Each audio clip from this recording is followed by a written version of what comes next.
Now in this video, I want to go through the methods of sale. Now I'm sure you will have seen a few different strategies out there, but I want to break them down a little bit so that when the agent comes through and recommends which strategy is the best plan in their minds, you'll have a much greater understanding as to why they've suggested that strategy. Now, whether you've sold a property or not, you may not be aware of the fact that there's, generally speaking, 4 methods of sale when it comes to marketing your property. Now there is a 5th, but that's more for commercial and industrial, so I'll park the tender process to one side. But the 4 ones that we're going to talk about just now is a private sale, a buy negotiation, an auction, and then a fixed date sale / sale by set date, where you have a set end date on the end of your private sale. Now the private sale is the most common form of sale in Victoria and indeed in Australia. It is when you get the property presented, you get the photos done, you put it online, you get the brochures done, all that sort of stuff, and then you have it online with a set price or a set range between 2 price points. Now with Consumer Affairs taking a closer look at the industry, you can no longer put an offers over on your property. So an offers over 500,000 or a 500,000 plus is no longer accepted as a form of marketing in real estate in Victoria. Now check out your different bits of legislation to see which applies to you in your state, but in Victoria, if you're going to do a private sale and have a price advertised, you can either do a fixed price or a set range between 2 price points. Now, the next one is buy negotiation. Now, that is when you go onto the market with an expressions of interest or buy negotiation on your property's advertising. Now, the issue with that is the fact that buyers won't really understand or have much of an idea as to what it is that you're really trying to achieve. Yes, they will have what's called the statement of information available for them to have a look at, which again is another legislative requirement in Victoria.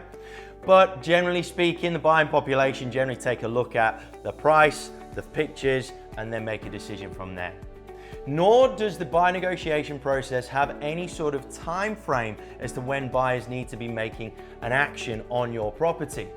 So the issue with that is the fact that it doesn't really show any real, not urgency, but desire to sell the home. Now, it may be a case if you're not really interested in selling the property in any real short sort of time frame and you're wanting to test the market. That's when a buy negotiation could be the right way to go. But generally speaking, if you are determined to get a property sold or if you are determined to advance your lives through real estate, then buy negotiation may leave you hanging on the market for a wee while.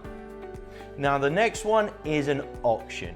Now, a lot of vendors generally tend to freak out when it comes to the auction process unless they've done it 1 or 2 times already. Now, with an auction, your buyers need to be unconditional. Now, what that means is they need to have their finance approved, they need to have any building and pest inspections done before they make their offer, and they can't have anything else in there from a conditions point of view that is going to hamper or affect the outcome of the sale.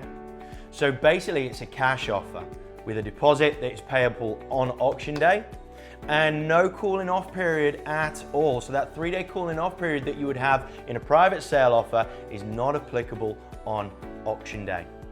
Now, the great thing about an auction is the fact that it's clean, it's crisp, it's a transaction. Once that hammer falls, job's done, deposit paid, you guys can move on with your lives and start planning the next phases.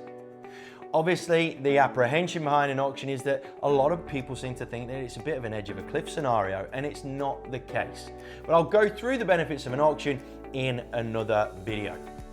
Now, the last one is a bit of a combination between the two. So from a marketing point of view, you're trying to create urgency by having a set time frame in which buyers need to make an offer, but you're giving yourself the freedom and flexibility of taking offers subject to finance, subject to building and pest inspections, conditional offers.